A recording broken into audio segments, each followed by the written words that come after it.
Hey guys, what's up? It's Alexander Williamson here with The Secret History, living in your aquarium.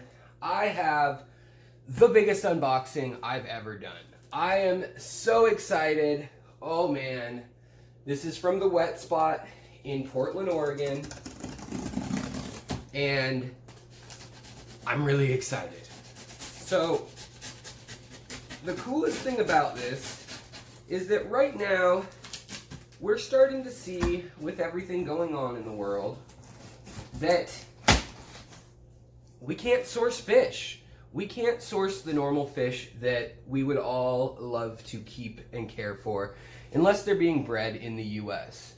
So, I talked to the lovely Marcy, who is the CEO of the Wet Spot, and I asked her, what are some fish you're having trouble getting, and what are some fish... I don't need sunglasses. I don't know why those are still on. What are some fish you're having trouble getting? And what fish won't we see in the hobby for a little while if imports don't resume? So she let me know. Now, most of them are big fish. Big fish from, South America, Africa, Southeast Asia, even from farms in Southeast Asia, in Thailand and Singapore. We're just not seeing a lot of fish. But what I wanted was nano fish that people don't breed in captivity, but we're going to give it a shot on this channel. And a pair of Nanochromis consortis, or costus, sorry. Woo! Look at that bag. I've never gotten a bag like that. This is like some aquarium co-op unboxing as far as the size goes. Look at all these bags. You guys, I'm not usually a spender. I'm not usually someone to blow a bunch of money on fish. Blow. It's not, that's a relative term, right? But, oh, here we have the female Nanochromis consortis. I'll show you guys all of these when we get them to color up, but let's just get them out of here, get them warmed up and into the tank. A lot of them are going into the tank over there, the big planted aquarium. What do we have here? Is it labeled? Oh, this is going to be rough if nothing's labeled. All these little nano fish. So I'm assuming these are probably the glow light tetras. They're probably the glow light tetras. I can't tell for sure, but we'll know as we get through to more fishies. So, whew, I've never bought this many fish. I blew $300 on this package. Here we have, these are the blue tetras. These are I don't know what the first Latin name is, but Borki, B-O-R-K-I. These guys are going to color up beautifully. They're not co-choose tetras. These are full grown. Everybody looks alive and well. And, they look like they're doing well. But they have these little ammonia cubes in all the bags to show they should be kind of a yellow to light tan color if there isn't ammonia. But if there is ammonia building up, then they will start turning darker. So see, here's the color they should be. This cube that you can barely see here, right there. But they'll get darker red and orange if there's an issue.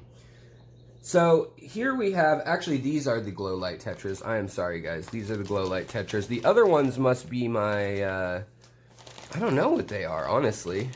If they're not they might be, we'll have to figure it out. They might be the Rasboras.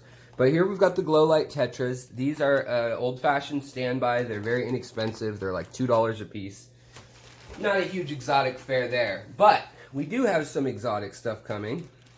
And this would be everything. Of course, the name has worn off of everything, and everybody's not colored up. But here I can tell that we have these are the pencil fish. So these are marginatus pencil fish. They're going to be really pretty. They have a red stripe on them. Of course, they do have the purple and the coral pencil fish there. The Wet Spot has more fish species than any other independently owned shop in the country that I know of. And I've looked into that, and I think that's a true statement across the board. Here, we've got the sparkling gouramis, no ammonia. These guys are awesome. I love them just because they're great little hunters. These ones are big. I've never gotten large size sparkling gouramis. These ones are big, but they're going to be really pretty. They have really nice finnage, and up close, they're just an incredibly beautiful fish. So I'm going to start setting things into locations that make sense. So we got the blue tetras, which we'll keep upstairs here, and then we've got the little teeny.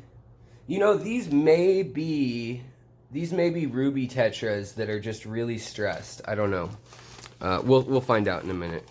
And then the glow light tetras, they're gonna go up here, but they're gonna go in the big bow front tank with the angelfish as kind of a dither. The pencil fish, they're gonna go up here, and I moved all the angelfish and all the big critters out of the tanks up here so that we could fit all these nano fish. And I overhauled the filtration, and I'm just excited about how that's going to go. So in here, it looks like we've got the rummy nose Arawak rasboras. They're cold, they're stressed, everyone's alive and fine. So that's great. Everybody, not a single dead fish yet, and I ordered like 75 fish. So pretty cool. All right, next we've got the next Nanochromis. So here we have, oh, definitely the male. Beautiful Nanochromis. Got that pointier fins.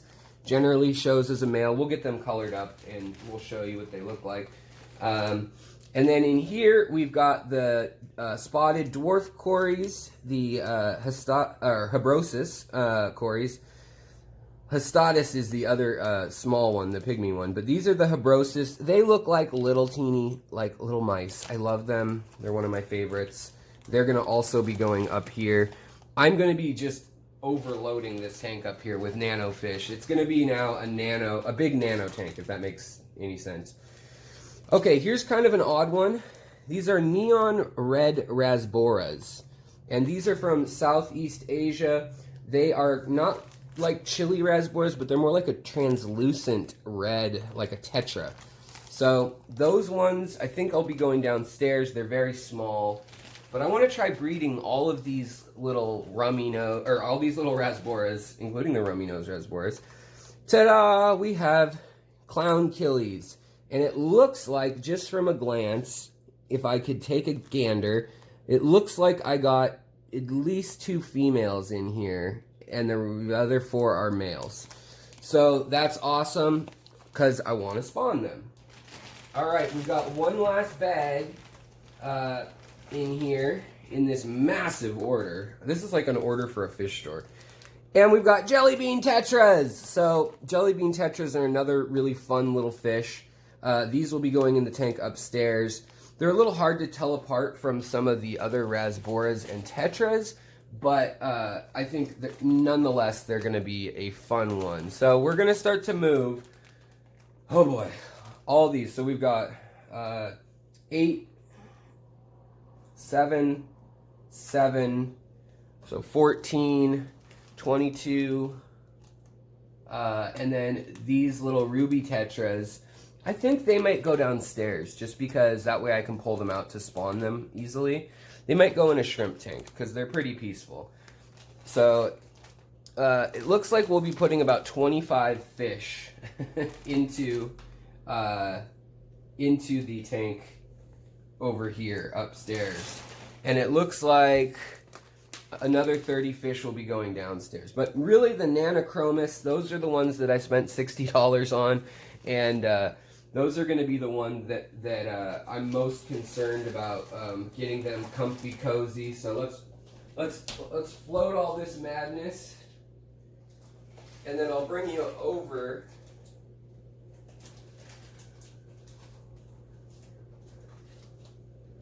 All right, guys. So we're gonna float all that madness right now. Let me bring you over and we'll check out some of the other stuff going on here as I make my deliveries. And then the last 5 minutes will be me showing you guys these fish swimming around colored up later in the day. So thank you, Wet Spot, for sending these out. They're not a sponsor or anything. It's not like they did gift me the sparkling gouramis, so thank you for that. But they're not like a long-term sponsor or anything, but they're a company that I believe in, that I really like, and that's doing a lot of great conservation work. Get it out of your mouth, Alex. Conservation work. So I like them for that reason. All right, let's make these little deliveries to the other tanks, and then we'll show you what the fish look like. And I'll have a link below to them, a link to Aquatic Arts and to all my normal, the normal people that I work with. Aquatic Arts, Lucas Bretz, a lot of times I buy shrimp from him. And if there's a discount code, I will attach that down below as well. So if you want to buy anything you see here, the Wet Spot tropicalfish.com, every week they upload what they have, and they breed around 500 species like all the time, and then another 250 or so interchangeably. And they are also known as the cichlid exchange. If you're in the business, if you have a pet store or something, same place. It's just their wholesale division. So check them out and look what they have online. They're doing really good sales right now. And if you want, drop them a line. Tell them Alex sent you from The Secret History. I'd like to show them that you know, people are checking it out because I mentioned it. Maybe, I don't know, we'll see. In any case, I like to support them. They have a lot of Cares species. They have more cichlids than any place ever, and they source things not just from like Seagrass and big wholesalers, but rather they actually have people on the ground in countries around the world, and they're finding some ways apparently to still get a few foreign fish coming in on container ships in like a setup aquarium, basically with live food fish and things like that. So really cool. Hats off to them. And now's a great time to try to spawn your little fish, your tetras, your cories, all the stuff that's in your tank schooling and just living its life. A lot of those things aren't coming in the country. You won't be able to get them for $2 at Petco, and suddenly it becomes kind of a cool fish to have a neon green or, you know, a neon red, neon blue tetra. Usually they're $1 a piece, but they're a lot of work to hatch and everything when you do it indoors and in a little nano tank, and you have to wait and spawn. So I could see the price going up amongst the hobby if anybody wants those right now. You know, they would fetch $7 or $8 easily if they were a new species, you know, if not more. They're beautiful fish, and a lot of times we forget that. So I got some interesting like inlay species here, especially the rasboras. Got some tetras, and then the Central African nanochromas, which are actually extremely threatened right now. They're only found between 2 dams on the Congo River. It's a 19-kilometer stretch, and they're putting in another dam that will destroy their spawning grounds. So I am really hoping I can spawn these guys and then pass on babies to the rest of the community in the Seattle area. So, all right, let's make the rest of these deliveries and get to it. All right, first delivery, glow light tetras. They're going to be going right in here. So glow light tetras, they'll warm up. They've got a nice orange and red line down their side. They're going to be in with the angelfish. They live together in the wild. There's some cribs who don't live anywhere near them in the wild, but I think they'll work as a nice dither just to distract the angelfish from bugging one another like they do sometimes. All right, so next we're moving on, moving along, and boy, I should show you this real quick. This is a jar with some methylene blue. There are a whole bunch of eggs. So last night, I tested all my tanks to make sure that the nitrates were 0 or near 0. The only tank that wasn't, of course, was the tank that I needed to be near 0. These guys. Ooh, the gouramis might have an issue with these little red guys, with the little neon red rasboras. Yeah, we'll rethink that. They might come back up later, but basically, this tank, the filter had broken, and I didn't realize it. It was clogged and basically not filtering anything.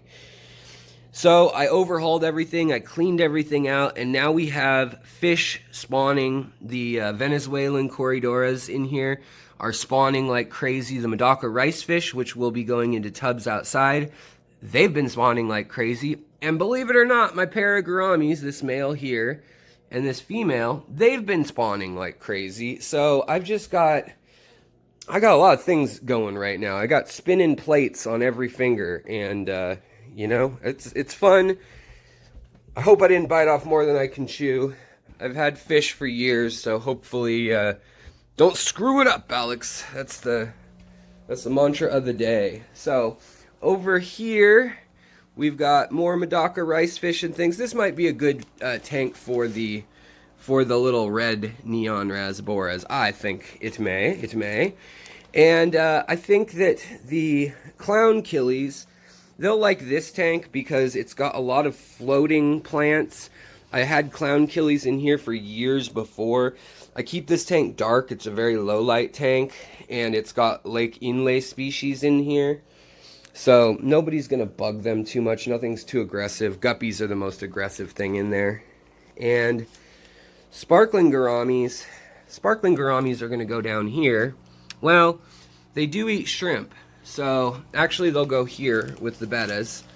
They are a labyrinth fish, I think. So it should be fitting that they go with the pea puffers and the gudgeons and the bettas. I think that'll work out nicely.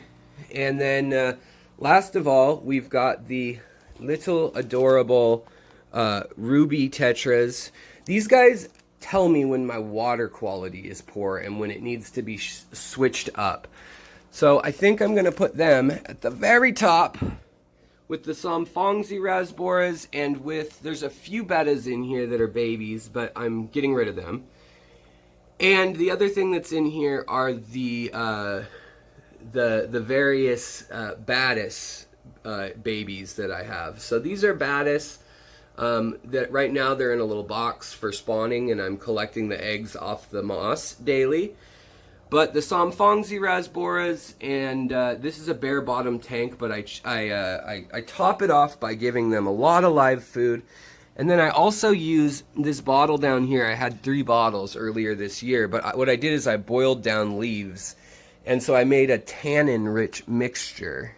And so the tannins then go into the tank and just kind of settle in and drop that acidity, which the Samfong's rasboras really like.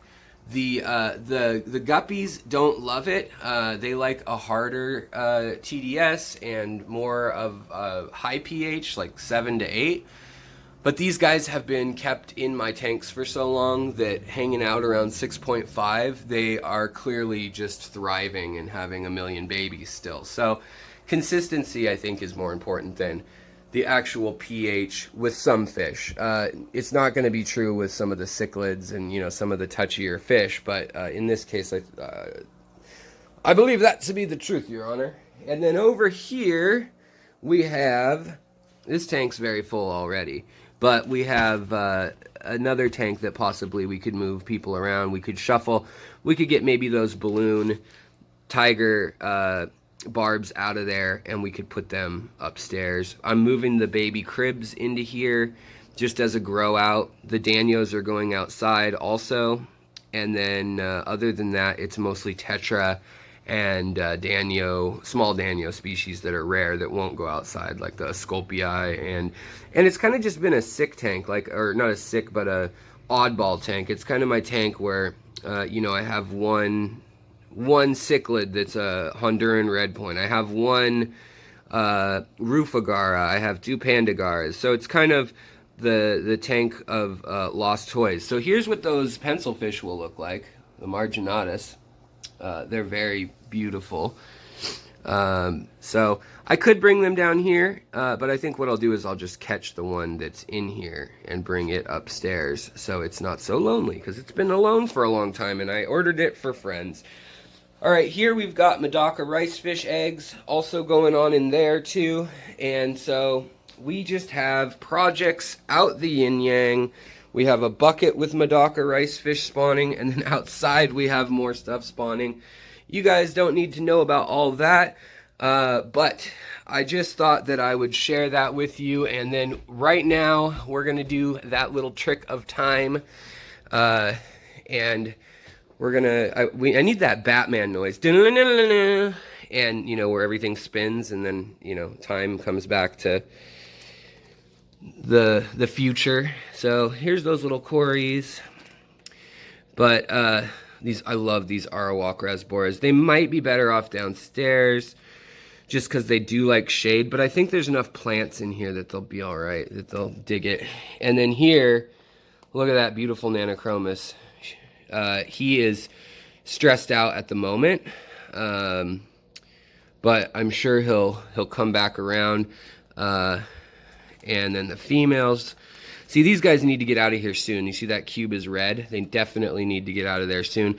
But these fish have a beautiful blue shimmer once they'll color up. And these little guys are those pencil fish. And then we've got the other Nanochromis with the more rounded fins, likely the female. I mean, I'll have to know when they color up for 100% certainty.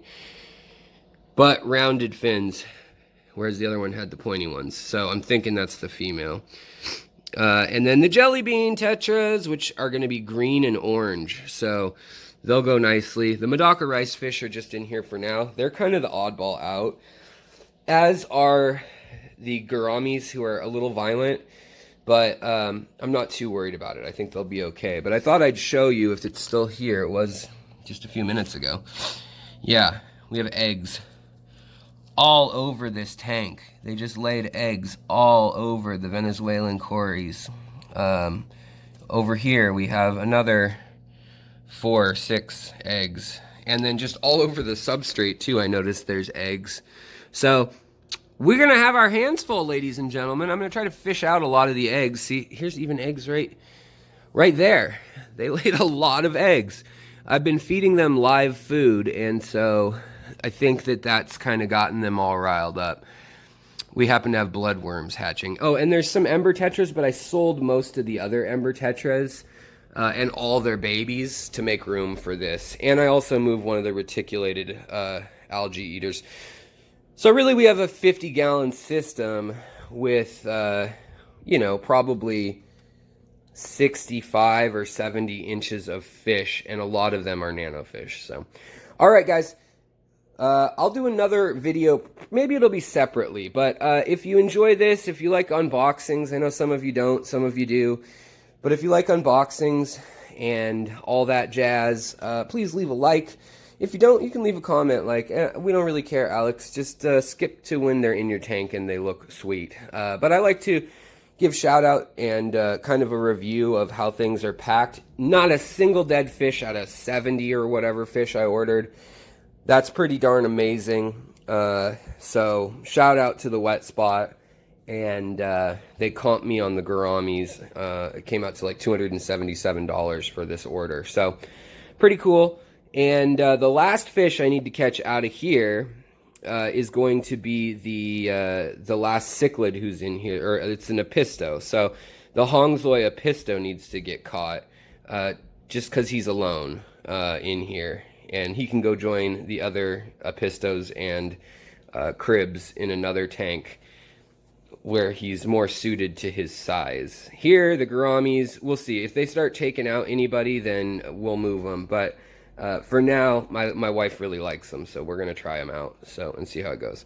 All right, guys. I will talk to you later. Please like, subscribe if you like and you want to subscribe. And if you don't, then I'll see you on the next video if you want to give it a shot. And if I mucked it up real bad, then have a good life. Bye. All right, guys, we've got everybody settled except for the stars of the show, who are the Nanochromis consortus. These guys I'm very excited about. There's the spelling right there. Some of these packages had spelling and the names of them, but we're going to put them in here.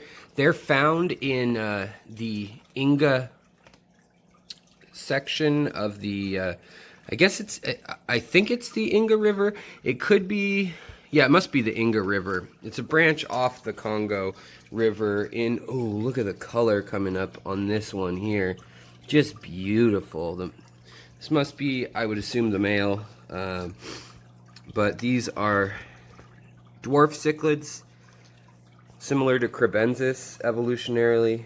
So they've traveled along the river deltas and the various water drainages as it floods with monsoon type seasons in Africa. And they're found in between Inga Dam 1 and Inga Dam 2 on the, I suppose, Inga River, which is in the Central African Republic and then also in the Congo, Democratic Republic of Congo. Unfortunately, there's a third dam being planned, and currently these little fish, these beautiful fish, only exist on a 18-kilometer, or probably, what is that, 9, something along there, 7 to 9 mile stretch of the river, and that will be flooded and turned into a deep water lake to provide hydroelectricity. I think there will be a fish ladder, but not for these small species, and so it is almost a foregone conclusion that they will become extinct. So I'm really hoping, wow, look at all the eggs laid all over this freaking tank. I'm really hoping that I can keep these fish successfully, spawn them, and I'm hoping with the caves, the little caves in here, and all sorts of stuff that will be good to go. They do like sand for burrowing, similar to Crebensis, so I'll be getting them some sand, but I'm gonna let them go into the tank. They've acclimated to the water temperature, and they do like a little bit neutral water, maybe on the slightly acidic side, and they like a little bit of current, but right now there's a high current at the top, almost no current at the bottom, so they can take their pick. And the only aggressive fish in here is a gourami. So with the fish that are in here, you can see I've got the jelly bean tetras and the blue Colombian tetras, as well as the pygmy, or I guess they're not pygmy, they're miniature, the Habrosus corridoras. They're in here also. And so are the rice fish. The rice fish will probably be moved, but just look at the beauty of these blue Colombian tetras. They're really beautiful. The green jelly bean tetras are starting to color up, but I'm sure in the next coming days they'll really shine. So this blue tetra, not very common. It's very similar to the Cochuse tetra, but I think this one's substantially more beautiful in my opinion, just because of that iridescent shimmer. Also, you can see the pencil fish. They're not being shy at all, which is terrific. But man, I've just got eggs galore, every surface in here. So I don't know for sure if it is the Venezuela's corridoras that are spawning. They've been active, but it could very well be the gouramis as well. But man, look at the beauty of these fish. I really hope I don't mess them up. They are kind of a fragile species, I've heard from some people. Now, if you have a tank set up for cichlids, not as much, but this tank I have is a general tropic tank. So we'll see how it goes, and if anybody is looking sick, I'll definitely move them to their own tank that right now I'm currently cycling up another tank to be able to do kind of a higher, like sand African type tank with a little bit different of water parameters. But I think we're gonna have a lot of little fish in here. It's gonna be fun, and with all the plants and everything, the fish can hide very well. So I'm hoping that means that since they can hide, oftentimes, ironically, that means they won't, and they'll come out and they'll swim and they'll shoal a little bit, and then they feel like they can duck right back in to the safety of the plants. So that is the plan. We'll see what happens. I'm hoping that they find this little cave here. We'll add some sand soon, and some little pebbles for them to work with, because they like doing that to show off their little nest. All right, guys, so that's those fish. We'll check in on some of the other ones soon, but those are the Nanochromis consortus.